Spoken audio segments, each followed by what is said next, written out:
Hello and welcome to the second episode of the Road to Yorktown. Tonight we're going to discuss about Paul Revere's midnight ride on the night of April 18th, or early morning of April 19th, 1775. Just to give you a little background, some of the sources that I got information from, one was a actual transcription of a letter from Paul Revere to Jeremy Belknap in 1798, and other information taken from Rick Atkinson's incredible book, The British Are Coming, where he talks about the midnight ride of Paul Revere. So basically, what we're going to start is, in the last episode, we ended in the spring of 1775, with tensions in Massachusetts ready to explode. Joseph Warren had noticed the mustering of British troops on the night of April 18, 1775. The colonials had already been aware that the British may have been preparing a march out of Boston and that any force over 500 men, with baggage and artillery, should be met by an army of observation to act solely on the defensive so long as it can be justified. Warren believed that the British were preparing such a force. As the first boats launched, Warren called for two couriers to alert Lexington, especially John Hancock and Samuel Adams. The first courier was a man named William Dawes. Dawes was a smuggler and a messenger. He was also a militia adjutant and an intelligence agent. Warren instructed him to ride past Boston Neck, which was a small strip of land that connected Boston to the mainland. From there, he would head to Boston, alerting anyone he could as he rode by. But William Dawes would not ride alone that night. Warren also had another courier to ride that night with him. That courier was a silversmith by the name of Paul Revere. In the fall of 1774 and winter of 1775, I was one of upwards of 30 chiefly mechanics who formed ourselves into a committee for the purpose of watching the movements of the British soldiers, Paul Revere would write in his letter to Jeremy Belknap. Paul Revere had already been used as a dispatch to carry letters from Boston. He had a genius for being at the center of great events, as the historian David Hackett Fisher wrote. Revere was well known as a silversmith and even made two false teeth for Dr. Warren. But Revere did suffer great tragedies in his life. He was a father to 16 children, most of them who died tragically very young. After meeting with Warren, Revere set out on his way. Warren had begged that I immediately set off for Lexington, where Messrs. Hancock and Adams were, and acquaint him of the movement, and that it was thought that they were the objects. Meeting up with two others, he set off in a dinghy to row to the mainland. He had to be careful as the British ship, the 70-gun Somerset, was anchored with men supposedly to keep watch. For whatever reason, Revere's dinghy managed to row past the Somerset undetected.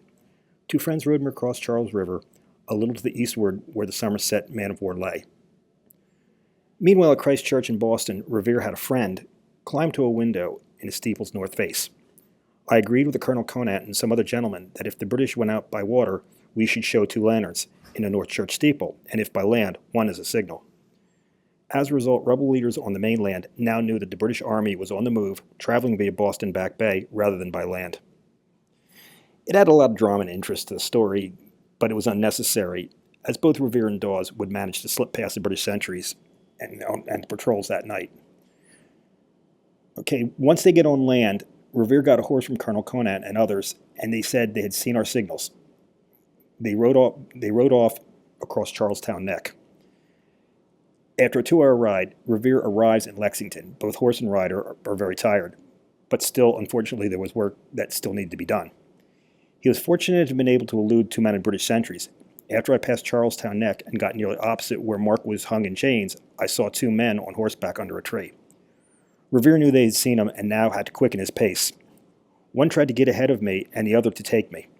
Revere turned quickly, then galloped toward Charlestown Neck and then on to Medford Road. The sentries continued to chase him. Eventually, he was able to get clear of them and rode over the bridge and into Menotomy. Menotomy is a small town about halfway between Lexington and Boston and would actually, the next day, be the scene of probably the bloodiest fighting during the battles of Lexington and Concord. As he rode, he alerted every house he could as he passed on to Lexington.